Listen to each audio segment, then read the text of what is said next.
이제 하나님 말씀 사사기 13장 1절로 7절 말씀 찾으신 줄 알고 봉독해 드리겠습니다. 이스라엘 자손이 다시 여호와의 목전에 악을 행하였으므로 여호와께서 그들을 40년 동안 블레셋 사람의 손에 넘겨 주시니라. 소라 땅의 단지파의 가족 중에 마노아라 이름하는 자가 있더라. 그의 아내가 임신하지 못함으로 출산하지 못하더니 여호와의 사자가 그 여인에게 나타나서 그에게 이르시되, 보라, 내가 본래 임신하지 못함으로 출산하지 못하였으나 이제 임신하여 아들을 낳으리니 그러므로 너는 삼가 포도주와 독주를 마시지 말며 어떤 부정한 것도 먹지 말지니라. 보라, 내가 임신하여 아들을 낳으리니 그의 머리 위에 삭도를 대지 말라. 이 아이는 태에서 나옴으로부터 하나님께 바쳐진 나실인이 됨이라. 그가 블레셋 사람의 손에서 이스라엘을 구원하기 시작하리라 하시니, 이에 그 여인이 가서 그의 남편에게 말하여 이르되, 하나님의 사람이 내게 오셨는데 그의 모습이 하나님의 사자의 용모 같아서 심히 두려움으로 어디서부터 왔는지를 내가 묻지 못하였고 그도 자기 이름을 내게 이르지 아니하였으며, 그가 내게 이르기를, 보라, 내가 임신하여 아들을 낳으리니 이제 포도주와 독주를 마시지 말며 어떤 부정한 것도 먹지 말라. 이 아이는 태에서부터 그가 죽는 날까지 하나님께 바쳐진 나실인이 됨이라 하더이다 하니라. 아멘. 코로나 이후로 참 모든 것이 다운되어 있습니다. 그래서 경제도 다운되어 있고 또 우리 삶도 굉장히 다운되어 있습니다. 교회도 마찬가지고요. 또 어떨 때는 예배도 굉장히 좀 무겁다고 할까요? 다운되어 있는 그런 모습을 보게 됩니다. 오늘도 하나님의 은혜가 다운되어 있는 우리들을 다시 일으키는 은혜가 있기를 주의 이름으로 축원합니다. 우리 마음을 더 주님께로 향할 수 있기를 바랍니다. 마스크를 좀 벗는 날이 빨리 왔으면 좋겠는데 빨리 오기를 바랍니다. 그렇죠? 빨리 와야죠. 마스크 안 쓰신 분들은 좀 쓰시고요. 또 우리 성가대도 연습하실 때는 꼭 마스크 쓰시고 연습을 하시면 좋을 것 같습니다. 왜냐하면 아직 이 전염이 멈추지 않았기 때문에 어떤 문제가 생기면 계속해서 문제가 생길 가능성이 있습니다. 그러니까 조심할 것은 조심해야 되겠죠. 그래서 여러분이 좀 조심하시고, 또 오늘 이렇게 건강하게 오셔서 감사하고, 아프신 분들은, 또 열이 있는 분들은 자원해서 어디든 모임도 그렇고 교회도 그렇고 가시지 않아야 합니다. 그래서 나 한 사람이 잘 해야 합니다. 오늘도 오신 여러분을 참 감사하고, 또 영상으로 예배드리는 분들도 집중해서 오늘 하나님 말씀 가운데 큰 위로와 힘과 또 지혜와 또 우리 삶의 능력이 되는 귀한 말씀이 되기를 주의 이름으로 축복합니다. 오늘 함께 나눌 말씀은 우리는 나실인이다는 제목입니다. 좀 제목을 강하게 하고 싶다면 한번 따라 하십시다. 우리도 나실인이다. 나실인이라는 말은 여러분이 다들 알고 계실 겁니다. 뭐가 나실이라는 것, 구별된 자라는 것. 또 오늘 읽으면서 2번씩이나 나실인에 대한 이야기를 들었습니다. 아는 게 중요한 게 아니라 오늘 우리가 깊이 마음속에 새겨야 될 것은 나도 나실인이다, 구별된 자다라는 것을 잊지 말고 우리 삶 가운데 나실인으로서 거룩하게 살아가는 오늘 우리 신년의 모든 성도가 되기를 주의 이름으로 축원합니다. 사사기는 12명의 사사들이 있습니다.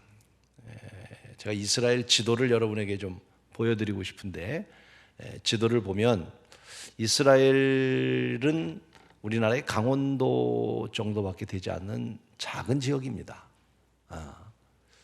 지중해 연안에 있는 또 이 지역인데, 여러분 그림을 보면 하얀 거가 사사들의 이름입니다. 12명의 사사들이 있죠.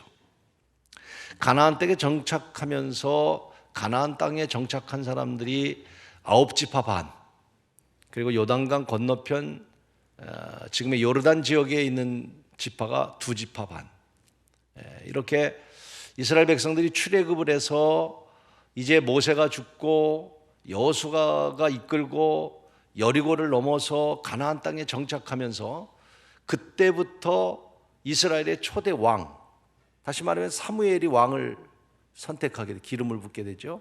그러니까 사무엘 시대 전까지 그 시대를 사사 시대라고 얘기합니다.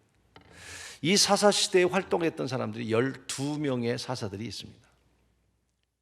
사사기는 이 12명에 대한 기록이 되어 있는데 그 가운데에 삼갈이라고 하는 사사는 한 절, 3장 31절 한 절에 그 사람을 소개하는 짧은 역사가 기록되어 있습니다.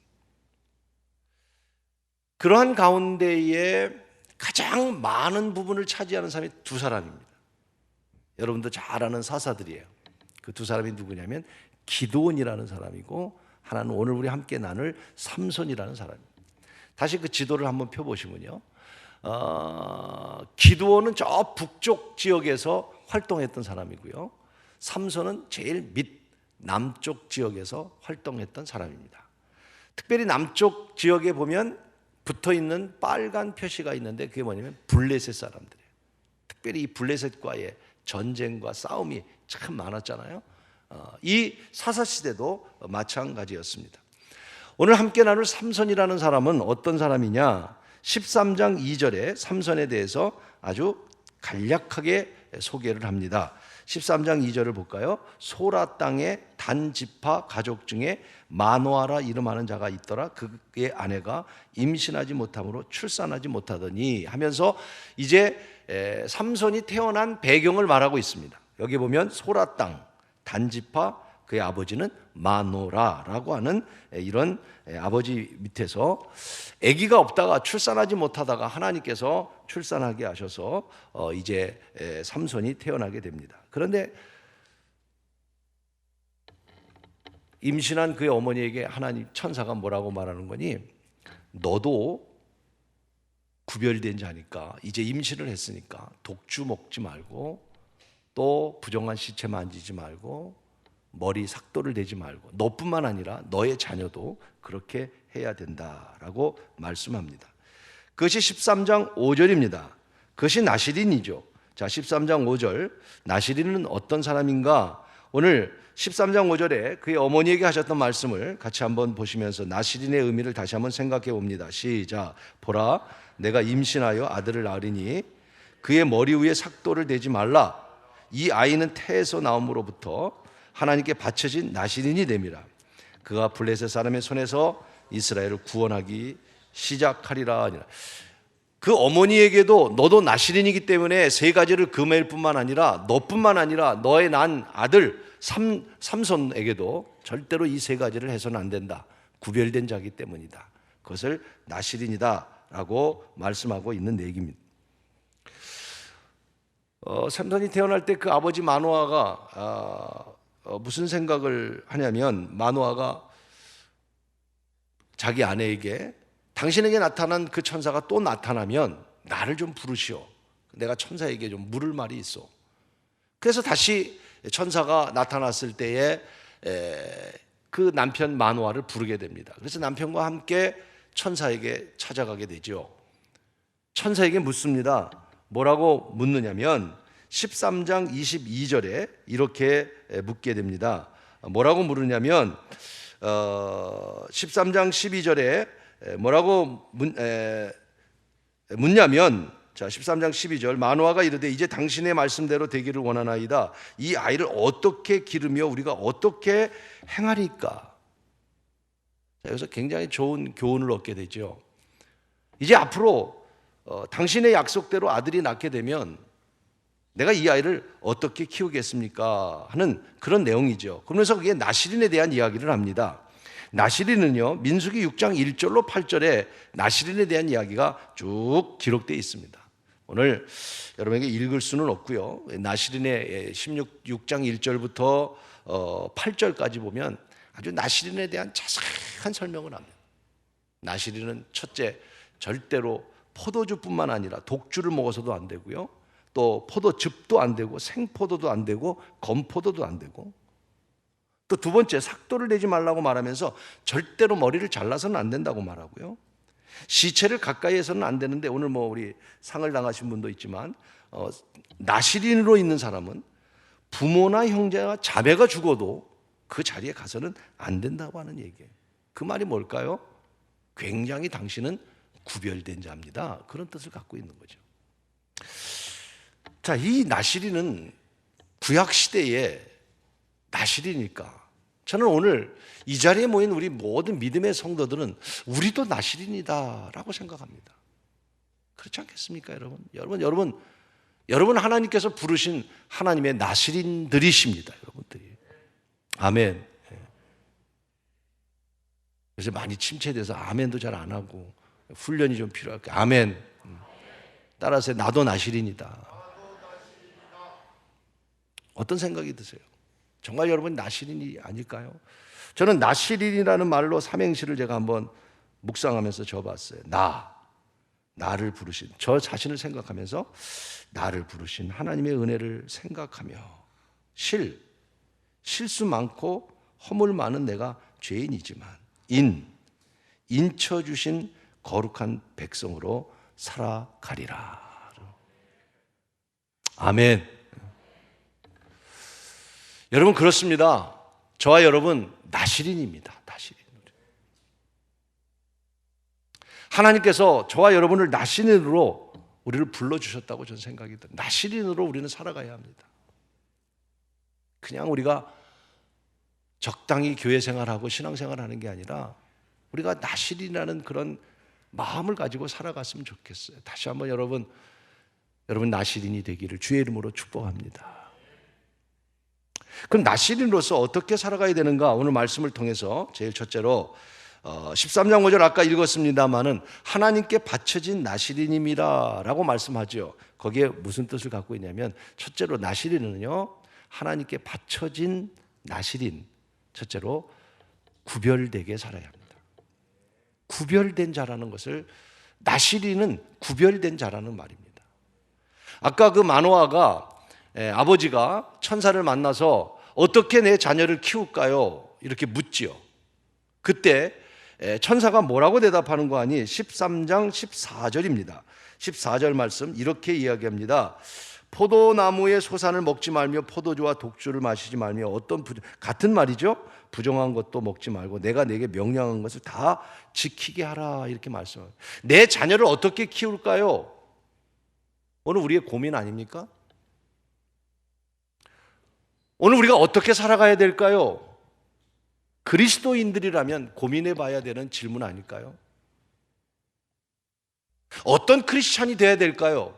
특별히 오늘과 같은 시대 속에서 교회는 어떤 곳이 되어야 될까요? 예수 믿는 우리들은 어떤 사람이 되어야 될까요? 어떤 삶이 되어야 될까요? 마노아가 내 자녀를 어떻게 키워야 될까요? 라고 말할 때 하나님 말씀합니다. 너 자녀는 이렇게 키워. 포도주를 먹이지 말고, 더러운 거 만지게 하지 말고, 삭도를 대지 말고, 다시 말하면 나실인으로 키워, 그런 말입니다. 나실인은 구별됐다는 뜻을 갖고 있습니다. 여러분, 우리는 나실인입니다. 구별되시기를 바랍니다. 구별된 생각을 해야 되고, 구별된 행동을 해야 되고, 구별된 말을 해야 되고, 구별된 사상을 가져야 되고, 구별된 우리 신앙을 갖고 살아가야 될 줄로 믿습니다. 그래야 합니다. 사무엘상 2장서부터 4장까지 두 가정이 비교되어 있습니다. 하나는 엘리라고 하는 제사장의 가정이고, 하나는 우리가 잘 아는 한나의 가정입니다. 참 특이하게 엘리라고 하는 이름을 쓰면서 아버지 중심의 가정을 대표하고 있고요, 한나는 어머니를 대표하는, 한나도 남편이 있었단 말이죠, 엘가나. 그런데 남편의 이름을 얘기 안 하고 한나를 얘기합니다. 이거는 어머니 중심의 교육과 아버지 중심의 교육을 대표한다고 말할 수 있습니다. 결국은 여러분, 엘리의 그 가정은 제사장의 가정이고, 그 아들 훔니와 비누아스는 제사장의 아들로서 구별된 자로 하나님이 선택하셔서 제사장의 가정을 삼았지만, 결국은 그들은 죄악을 행했고 악을 행하고 구별되지 못해서 전쟁터에 나가서 두 아들이 죽었고, 그 소식을 듣고 아버지는 의자에서 떨어져 목이 부러져 죽은 망한 가정이 되고 말았습니다. 하나님이 거룩하다고 구별했는데, 여러분 중요한 포인트에, 구별했는데도, 제사장으로 선택했는데도 거룩하지 않으니까 버리셨다는 거예요. 그런데 한나는 자식이 없었습니다. 하나님께 기도합니다. 사무엘을 얻게 됩니다. 그때 한나가 여러분 어떤 고백을 합니까? 당신이 내게 아들을 주시면 이 아들을 하나님께 바치겠나이다. 무슨 뜻입니까? 구별해서 하나님께 드리겠다는 그런 뜻을 가지고 있는 거예요. 어머니 교육이 굉장히 중요한 겁니다, 여러분. 유대인은 어머니 교육이 중심이었습니다. 우리 자녀들을 키울 때에 물론 아버지의 영향력도 굉장히 중요하지만 우리 어머니의 기도, 어머니의 신앙, 어머니의 눈물, 여러분 어머니의 사랑 없이 자녀를 키워서는 안 됩니다. 요사이 점점 그 어머니의 사랑이 아닌 변질된 것으로 바뀌어가고 있는 것을 보게 됩니다. 자, 오늘 그것에 초점이 있는 것은 아닙니다만은 중요한 것은 뭐냐면 한나는 어렵게 난 사무엘을 하나님께 구별되게 키웠다고 하는 것입니다. 오늘 저와 여러분은 우리가 나실인입니다. 하나님이 선택한 사람이에요. 하나님의 백성이에요. 여러분 하나님의 자녀인 거 믿습니까? 여러분 하나님의 백성입니까? 왜 아멘의 소리가 이렇게 작습니까? 여러분 훈련 받으셔야 됩니다. 요새 마스크 하면서 많이 우리 신앙이 여러분 아멘 너무 주책 없이 많이 하는 것도 문제지만 안 하는 사람은 더 문제가 있는 거예요. 아멘. 하나님의 자녀라고 말하는데 왜 아멘을 못해요? 구원받은 하나님의 백성이라는데 얼마나 감격스러운 일이냔 말이에요. 사실은 우리가 왜 여러분이 믿음이 없어서 그러지는 않을 거예요. 확신이 없기 때문에 그러지는 않아요. 훈련이 안 돼서 그럴 수도 있어요. 여러분 정말 여러분 신앙의 훈련을 갖고 예수의 군사가 돼서 믿음의 정말 담대한 믿음의 사람이 되기를 다시 한번 주의 이름으로 축원합니다. 우리는 하나님의 자녀입니다. 아멘. 우리는 하나님의 백성입니다. 우리는 하나님의 나실인입니다. 그렇다면 여러분 우리는 구별되어야 된다는 거예요. 왜 주님이 성전에 들어가셔서 이 의자를 뒤엎으셨다고 말씀하셨을까요? 교회는 거룩한 곳인데 구별되지 않았기 때문에 그래요. 오늘 과연 우리 가정이 구별됐고 내 삶이 구별됐고 오늘 우리 교회가 얼마나 구별되었는가? 우리는 구별된 삶을 살아야 합니다. 은혜를 받았으니까 적당히 살아도 되는 겁니까? 구원받았으니까 회개하면서 살면 다 용서받는 겁니까? 성경에 어떻게 그렇게 기록되어 있습니까? 성경은 한 번도 그렇게 말하지 않습니다.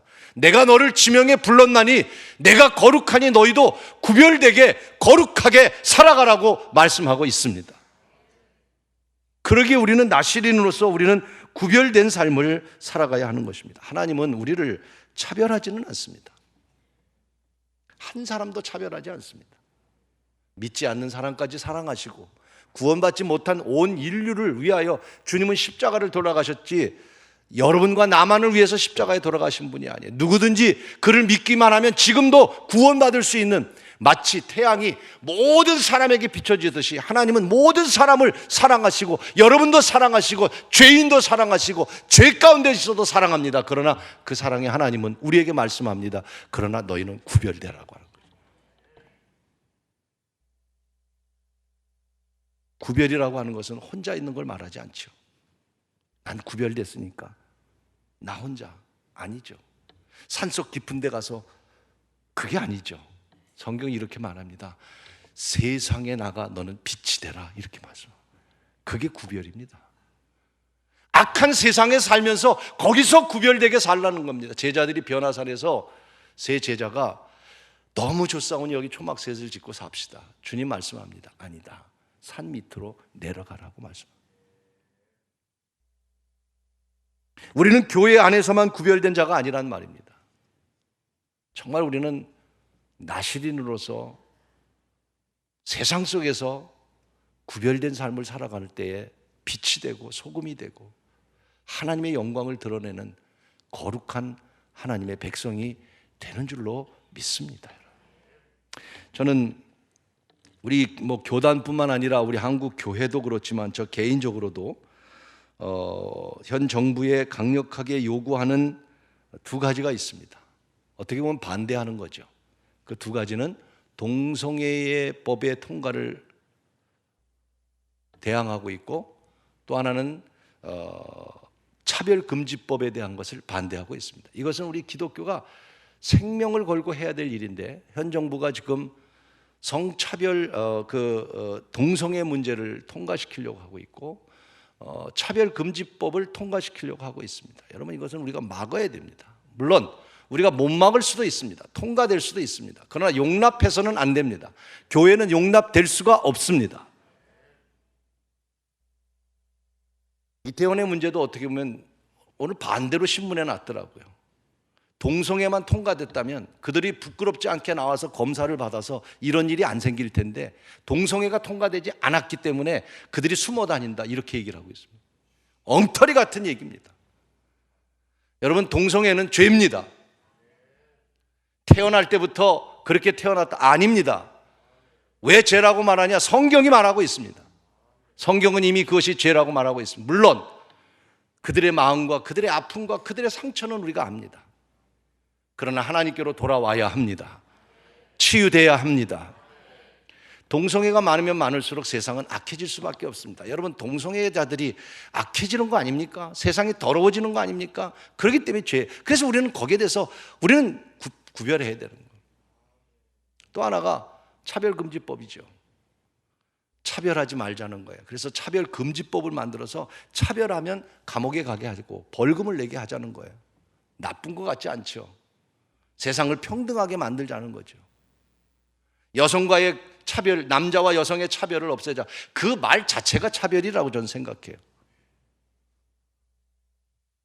물론 세상이 너무 차별하고 있기 때문에 그런 일들을 명분을 가지고, 인권이라는 명분을 가지고 말하지만, 그래서 여러분, 성차별, 성희롱, 이 차별법은요, 어떻게 보면 그럴듯하고 괜찮은 것 같지만 특별히 이 차별법은 종교에 엄청난 피해를 줍니다. 그게 뭔지 아십니까, 여러분? 교회가 아주 쉽게 예수 외에는 구원이 없습니다라고 말하면, 여러분 가운데 누군가 한 사람이 저를 고소하면 제가 잡혀가는 거예요. 세상에 왜 예수만 구원이 있다는 거예요? 종교를 차별했다는 거예요. 다른 종교를 무시했다는 거예요. 다시 여러분에게 묻겠습니다. 예수 외에 구원이 있습니까? 있습니까? 그 말을 못하게 만드는 거예요. 그래서 우리는 이런 것들을, 저는 정치적인 얘기를 하는 거 아닙니다. 여러분, 예수 밖에는 구원이 없습니다. 예수만 구원이 있습니다. 이건 차별이 아닙니다. 구별입니다. 구별이란 말이에요. 예수만 말하는 것이 불교를 차별한 게 아니라, 예수만 구원이 있다고 하는 것은 하나님의 백성에 구원이 있다고 하는 구별입니다. 바로 저와 여러분은 그 구별된 자라는 사실을 기억하시기를 바랍니다. 미국의 복음주의자였던 셰퍼라고 하는 목사님이 1984년에 세상을 떠나셨습니다. 사진을 봐도 알겠지만 무척 좀 인자하게 생기신 분이십니다. 최고의 영향력을 미쳤던 분입니다. 설교가고 또 책도 많이 쓰신 분이고, 지금도 그 책들이 많이 있습니다. 말년에 암으로 고생을 많이 하셨던 분입니다. 암으로 고통을 당하면서도 청년들 사회에 가서 메시지를 전하면서 그들에게 메시지를 전했던 내용이 거기 기록되어 있습니다. 같이 한번 읽어볼까요? 행복을 목표로 삼지 말라. 거룩한 삶을 목표로 삼으라. 여러분, 많은 사람들에게 이런 얘기를 이 셰퍼 목사는 했습니다. 여러분, 행복을 목표로 삼지 마십시오. 그것은 믿지 않는 사람들도 행복을 목표로 삼습니다. 우리 믿는 사람들은 행복만이 목표가 아닙니다. 우리는 거룩한 삶을 살아가는 것이 우리 삶의 목표가 되어야 합니다. 얼마나 의미 있는 얘기입니까? 과연 우리는 얼마큼 구별되게 살아가고 있습니까? 특별하게 살자는 거 아닙니다. 특출나게 살자는 거 아닙니다. 모나게 살자는 거 아닙니다. 우리는 나실인이요 구별받은 자니 세상 속에서 빛이 되면서 우리도 뭔가 믿는 자로서 구별되게 살아가는 삶이 될 때, 우리 삶을 통해서, 나실인의 삶을 통해서 하나님의 영광이, 하나님의 나라가 더 커지고 확장되고 하나님께서 기뻐하시게 될 줄로 믿습니다. 두 번째로는요, 우리가 나실인으로 살아가는 이유 가운데 하나는 16장 1절에 보니 삼손이 기생의 집에 들어갔더라. 삼손이 가사에 가서 거기서 한 기생을 보고 그에게 들어갔더라는 말씀이에요. 두 번째는요, 나시린으로서 따라하십시다. 유혹을 이겨야 합니다. 다시요, 유혹을 이겨야 합니다. 기생집에, 아니 그거는 따라하지 않아도 되는데 기생집에 가면 안 됩니다. 그런 얘기예요. 예, 그 말이 뭐냐면 오늘 삼손이 기생집에 갔다는 거예요. 안 된다는 거예요. 나시린 가면 안 된다는 거예요. 삼손을 제가 뭐 이렇게 뭐 깊이 연구할 것도 없고요. 사사기를 이렇게 읽어보면 삼손이 여자 관계가 복잡했어요. 예, 우리는 그냥 단순히 드릴라를 만나가지고 묶여서 바벨론에 끌려갔다 이렇게 생각하는데 제가 그냥 몇 번만 읽어보니까요 아주 복잡한 남자예요. 제일 첫째로는요, 딥나라고 하는 곳에서 블레셋 여인을 만납니다. 그래가지고 그 여인과 결혼까지 합니다. 결혼까지 해요. 그럼 결혼해서 완성된 거잖아요. 그런데 그 자기 아내를 친구에게 뺏깁니다. 화가 나가지고 달려가가지고 여우 300마리에게 꼬리를 묶어가지고 불을 붙여가지고 블레셋을 쑥바다를 만들게 됩니다. 왜? 자기 아내를 뺏겼다. 여기에도 문제가 생긴 거죠. 그러다 두 번째가 오늘 본문 얘기입니다. 삼손이 그 가사라는 곳에 가서 기생집에 들어가더라라는 말과 또 하나가 뭐냐면 이 데릴라라고 하는 여인은 세 번째 만난 여자가 됩니다. 보면 성경에 소렉 골짜기에서 드릴라를 만났다고 얘기합니다. 지역 이름이 다른 걸 볼 때 이 두 번째 기생이 세 번째 드릴라와 같은 여인이었을까 보면 지역이 다르기 때문에 다른 여자일 겁니다. 그러니까 삼손은 기생집에 자주 간 사람이에요. 하나님이 구별했는데 가지 말라는 것, 우리가 듣더라도 지금 기생집에 간다는 것 옳은 일입니까? 여러분, 예수 믿으면서 술집 가는 게 옳은 일입니까? 교회 다니면서 이태원 술집에 가는 게 옳은 일입니까? 근데 왜 가세요? 가는 분들 왜 많아요? 많잖아요. 안 된다는 거예요. 비극적인 일이 생겼습니다. 여러분, 그러나 유혹은요 쉬운 게 아닙니다. 안 가고 싶지만 가고 싶은 거예요. 유혹에 빠지고 싶지 않지만 빠지는 거예요. 그러나 여러분, 나도 유혹에 빠질 수 있어요. 여러분, 이것이 알고 싶으단가 저것이 알고 싶으단가 거기에 이번에 개망신 우리 감리교 또 당했습니다. 창피하지요. 유혹이요, 우리는 그들에게 돌을 던질지 모르지만 우리도 나도 여러분 유혹이 얼마나 힘든 건지 아십니까? 적당히 살면 유혹 없습니다. 아무렇게나 살면 유혹이 무슨 유혹이 있습니까? 올바로 살려고 하니까 유혹이 있는 거죠. 또 유혹이라고 깨닫는 거죠. 여러분, 삼손에게 얼마큼 유혹을 했냐면 16장 16절 말씀을 보세요. 16장 16절 같이 한번 볼까요? 뭐 같이 읽을 필요는 없고요. 너무 저기니까 제가 읽어볼게요. 날마다 그 말로 그를 재촉하여 조름해. 지금 드릴라가 날마다 삼손에게 재촉하면서 조릅니다. 그랬더니 삼손의 마음이 번뇌하여 어떻다고요? 죽을 지경. 여자를 보면 이뻐가지고 죽을 지경이고, 여자가 하라는 대로 하면 그건 안 되는 일이기 때문에 죽을 지경이고 번뇌했다는 거예요. 이 사건은 여러분 3번 삼손이 거짓말 하잖아요. 나를 묶어서 하면 된다. 3번. 세 번째 얘기, 세 번째. 그래서 두 번째까지는 삼손이 유혹을 이겼어요. 진실을 말하지 않았어요. 그런데 세 번째는 너무 유혹이 계속되니까 그 유혹에 넘어갔다는 거예요, 삼손이. 여러분, 유혹은 넘어갈 수밖에 없는, 인간 인류의 타락의 시작은 유혹에서부터 시작됐습니다. 선악과를 따먹는 유혹에서부터. 오늘도 우리는 살아가면서 오늘 한 주간의 삶 속에서도 수많은 유혹이 우리에게 있을 겁니다. 지난주에도 여러분 나에게 유혹이 있었을 것입니다. 그러나 우리는 나신인이기 때문에 우리의 힘으로는 유혹을 이길 수 없지만 오늘도 우리가 신앙생활하는 이유가 여기 있습니다. 기도해야 될 이유가 여기 있습니다. 말씀으로 돌아가야 될 이유가 여기 있습니다. 이 유혹을 이길 수 있는 힘이 우리의 힘으로는 안 되기 때문입니다. 요셉을 보면요, 애굽의 종으로 끌려가서 보디발의 아내가 성경에 보니까 에브리데이라고 그랬어요. 요셉을 에브리데이 유혹했다고 그랬어요. 쉬운 일입니까? 한 번은 이길 수 있습니다. 5번도 이길 수 있습니다. 10번도 이길 수 있습니다. 에브리데이. 우리가 유혹당하는 이유 가운데 크게 우리는 일반적으로 이성적인 유혹, 물질적인 유혹, 권력의 유혹, 가장 큰 유혹 아니겠어요? 요셉에게 있어서는요, 이 3가지 모두가 포함됩니다. 보디발의 아내가 자기를 유혹하는 이성의 유혹에 안 빠지겠어요? 보디발의 아내만 자기가 범하면 재물이 엄청나게 자기가 들어올 수 있는 기회입니다. 그뿐인가요? 종에서 권력자가 될 수 있는 기회도 되는 겁니다. 이 3가지가 다 포함되는 그런 유혹이지만 요셉이 이길 수 있었던 것이 무엇입니까? 성경은 말합니다. 하나님이 나와 동행하매라고 말합니다. 우리가 유혹을 이길 수 있는 것은 우리의 힘으로 안 됩니다. 하나님이 우리와 동행해야 합니다.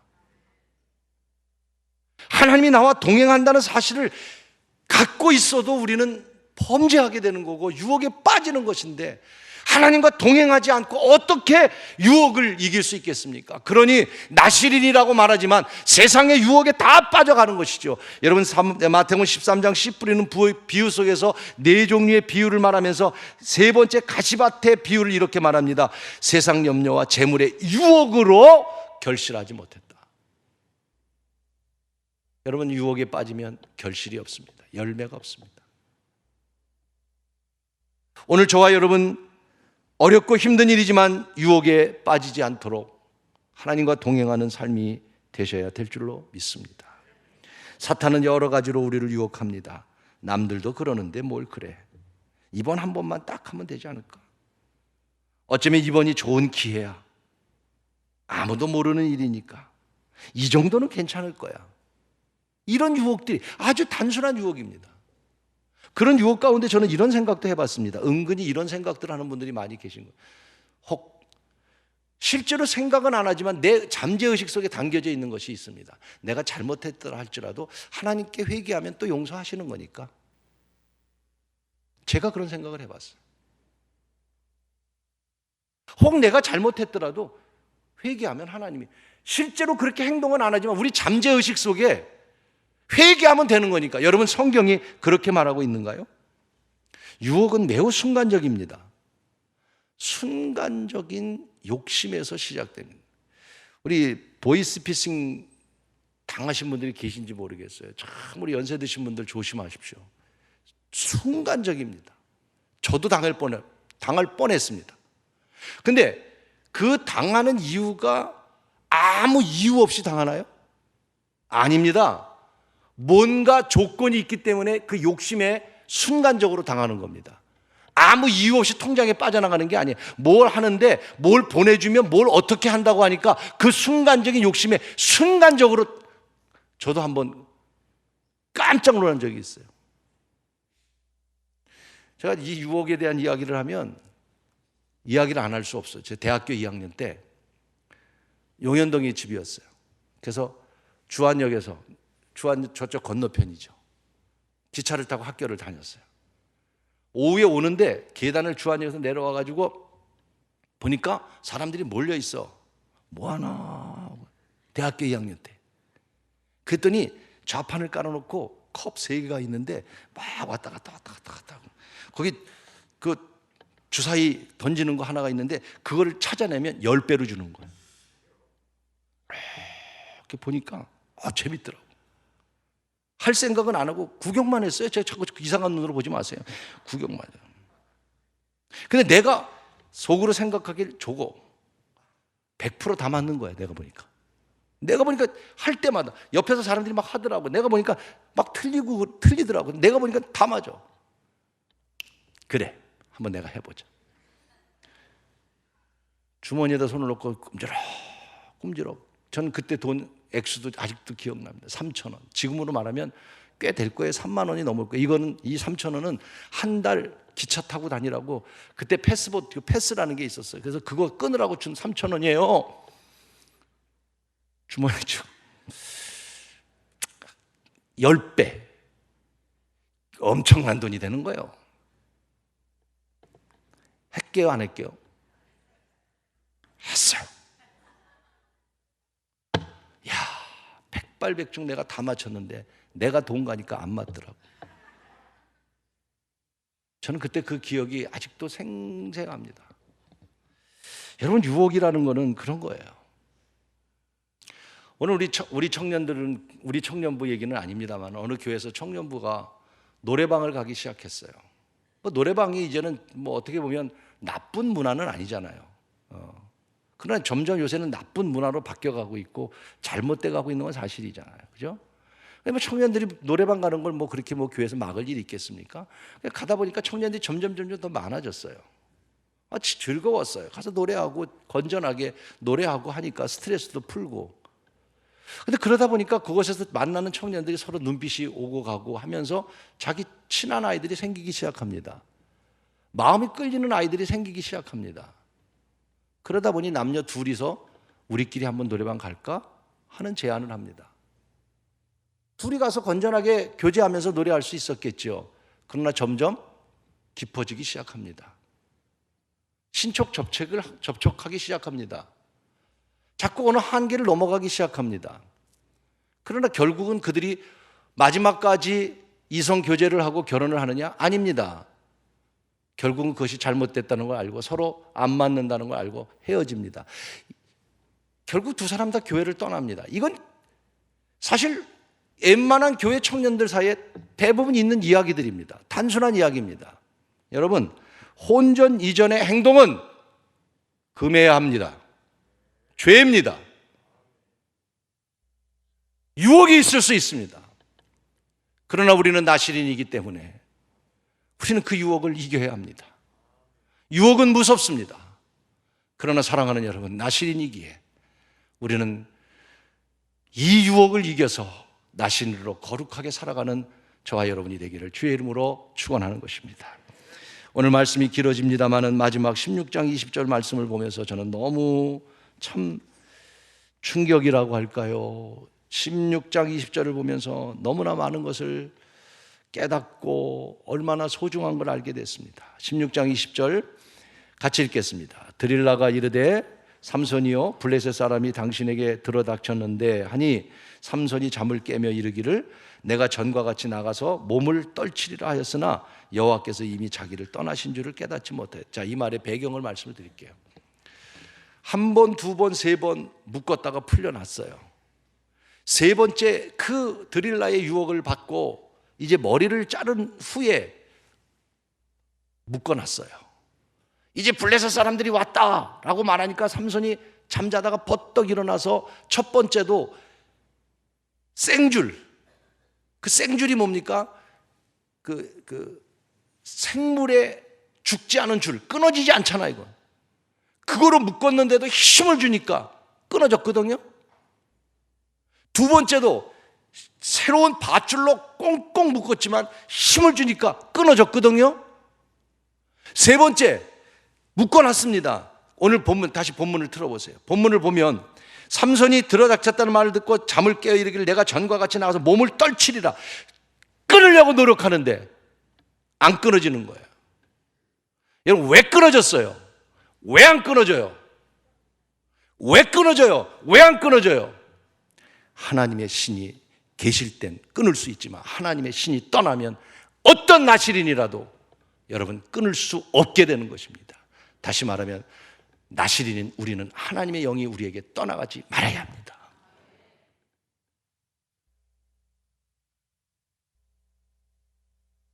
사울왕이 하나님의 영이 떠나니까 번뇌했고 미쳤고 다윗을 죽이려고 했고 악신이 사울 위에 가득했다고 말했어. 하나님의 영이 떠나면 소용이 없는 겁니다. 이 거룩한 신년 교회에 하나님의 영이 떠나면 껍데기입니다.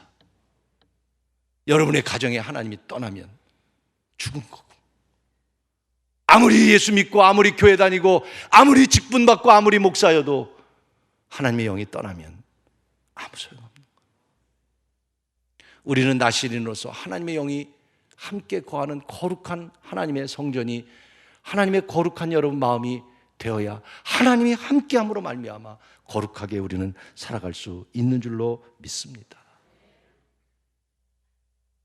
그래서 다윗은 인간이기에 우리아의 아내로 인해 유혹을 받았고 죄를 짓고, 그래서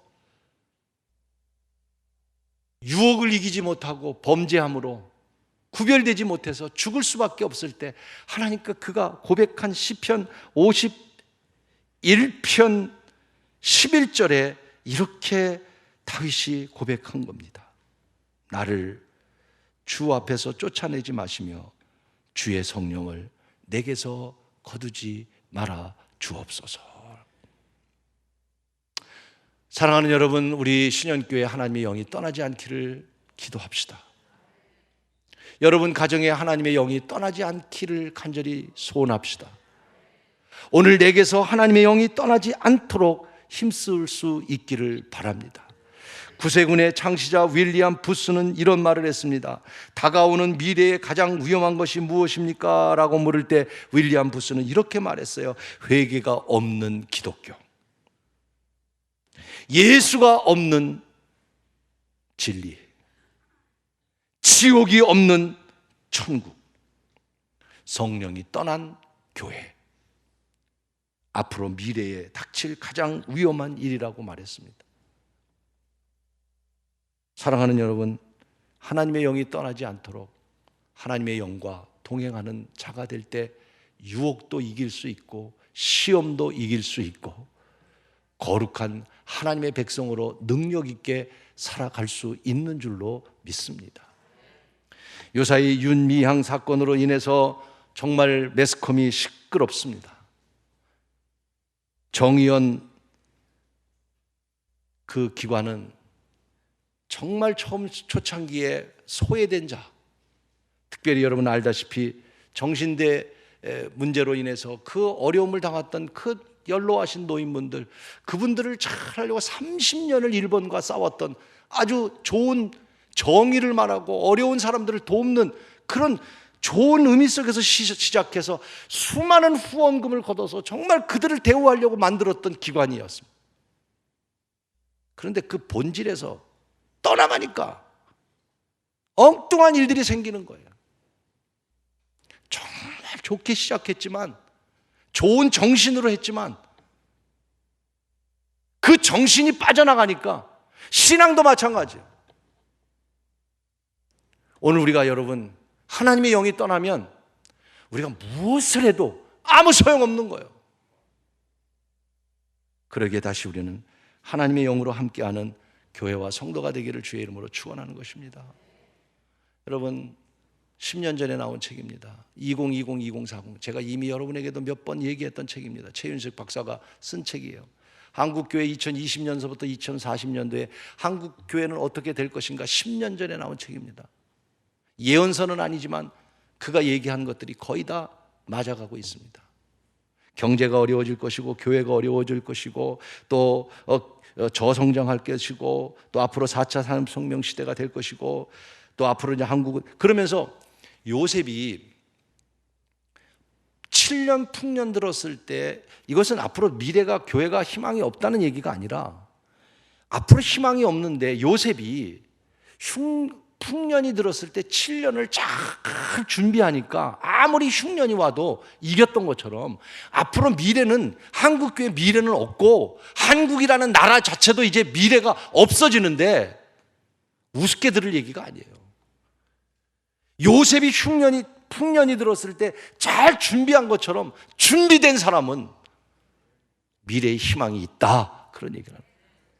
저는 오늘 우리 교회가 그런 교회가 되길 바라고 우리 청년들이, 우리 젊은이들이, 우리 신앙인들이 그런 나시린이 되기를 주의 이름으로 축원합니다. 우리는 나시린입니다. 힘으로도 되지 아니하고 능으로 되지 아니고 오직 하나님의 영으로만 되는 것입니다. 하나님께서 우리를 택하시고 거룩한 백성 나시린으로, 우리도 나시린으로 불러주셨으니 분명한 사실을 깨닫고 아무렇게나 적당히 살아가는 우리 삶이 아니라 더 우리가 구별되고 어떤 유혹 속에서도 하나님이 함께함으로 그 유혹을 이겨내고 하나님의 영이 떠나지 않는 거룩한 삶이 되어서 우리 신년의 성도들 또 우리 교회 앞으로의 더욱더 하나님이 함께하는 거룩한 은혜가 여러분의 충만하기를 주의 이름으로 축원합니다.